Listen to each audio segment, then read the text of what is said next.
ကြီးမားသောအကြံစီကျွန်တော်တို့ရှိတယ် yeah အကြံစီရှိတယ် okay တင်းတို့မျော်လင့်ထားတဲ့မင်္ဂလာတွေထဲကိုဖခင်တင်းတို့ပို့ဆောင်တော့မယ်ဘယ်ချိန်နေပဲကြုံရပါစေစားတော့ပြောလိုက်မင်းသက်လို့မရအောင်ဘယ်ချိန်နေပဲကြုံရပါစေမင်းကောက်ဖျက်ဆီးလို့မရအောင်ဘယ်ချိန်နေပဲကြုံရပါစေမင်းကောက်ဆွဲချလို့မရစေအောင်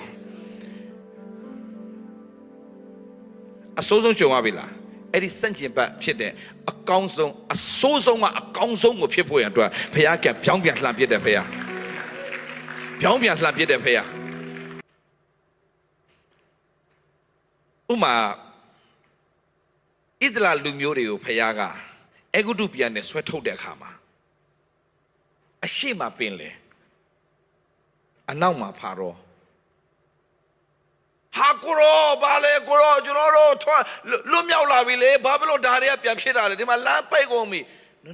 no တခြားလမ်းနဲ့ဖျားပို့လို့ချောသောလမ်းနဲ့ဖျားပို့လို့ရပါတယ်တဲ့ဒါပေမဲ့ချောသောလမ်းနဲ့ပို့ရင်ရန်သူရှိတယ်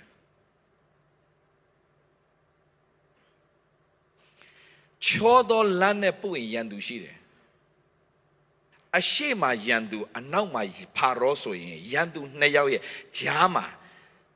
ညှက်ရင်မင်းတို့မလွယ်ဘူးဆိုတာသိတယ်ဒါကြောင့်အနောက်ကလာတဲ့ဖာရောငါပဲစီရင်မယ်ဘယ်မှာစီရင်မှာလဲဆိုတော့မင်းတို့ကာထားတဲ့ပင်လယ်ထဲမှာငါစီရင်မှာတခါလေမှာမင်းတို့ကာထားတဲ့အရာကမင်းအကျိုးနည်းဖို့မဟုတ်ဘူးမင်းကိုဖျက်ဆီးမဲ့သူတွေအကျိုးနည်းဖို့ရန်တော့ငါကပြင်ဆင်ထားတဲ့ပင်လယ်ဖြစ်တခါလေးမှာအဲ့ဒီငါတို့ပင်လယ်ကြီးကာထားတယ်ဆိုတာတင်းရဲ့အတားစီးကတင်းရဲ့တခါလေးမှာတင်းရဲ့အနောက်ရှက်တွေအားလုံးကိုဖြည့်ရှင်းပေးမဲ့အတားစီးဖြစ်နေတာဒါပေမဲ့သဘောပေါက်ရမှာကရန်သူတွေအတွက်တော့အဲ့ဒီဟာအတားစီးတင်းအတွက်တော့အတားစီးမဟုတ်ဘူးတင်းအတွက်ကအဲ့ဒါအကောင်းဆုံးလမ်းဖြစ်ဖို့ဘုရားကပြင်ဆင်ထားတဲ့ဘုရားဖြစ်နေhallelujah လို့ကျွန်တော်နားလည်ထားမှာတခါလေးမှာကျွန်တော်ပိတ်ထားတဲ့အရာကြီးအရှိမပင်လေကြီးအရှိမပင်လေကြီးဟုတ်ပေမဲ့အဲ့ဒီပင်လေကြီးဖယားတာဝင်တင်းတာဝင်မဟုတ်ဘူးတင်းရဲ့ကိစ္စမို့ဖယားကဖြည့်ရှင်းပေးမဲ့ကိစ္စဖြစ်တဲ့အတွက်ကြောင့်မင်းအကျိုးနည်းဖို့ဒီပင်လေကြီးရှိထားတာမဟုတ်ဘူးမင်းအကျိုးနည်းပြီလို့ထင်ရတဲ့ပင်လေကြီးမင်းအကျိုးနည်းမှာမဟုတ်မင်းရန်သူအကျိုးနည်းဖို့ငါလှုပ်ထားတဲ့အရာခါလေးမှာမင်းမသိတာကအရှိမရှိတဲ့ပင်လေကြီးမင်းကိုဖျက်ဆီးမယ်လို့မထင်နဲ့အဲ့ဒီအရှိမပင်လေမင်းတို့မဟုတ်ဘူးမင်းနောက်လိုက်လာပြီးမင်းကိုဖျက်ဆီးမဲ့သူတွေတို့ငါဖျက်ဆီးဖို့ပြင်ဆင်ထားတဲ့အရာခါလေးမှာကျွန်တော်နားလည်ထားမှာကငါသွားပါပြီမသွားဘူး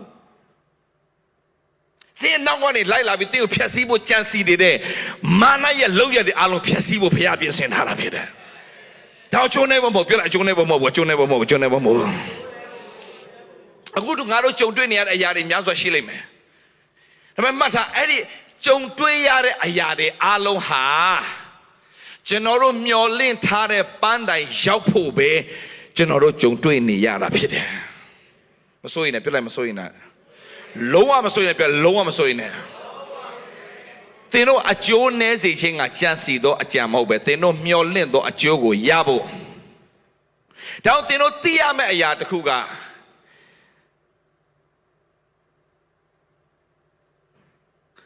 တခုခုဖြစ်လာရင်သင်ကိုးကွယ်တော်သူဖြစ်ပါစေ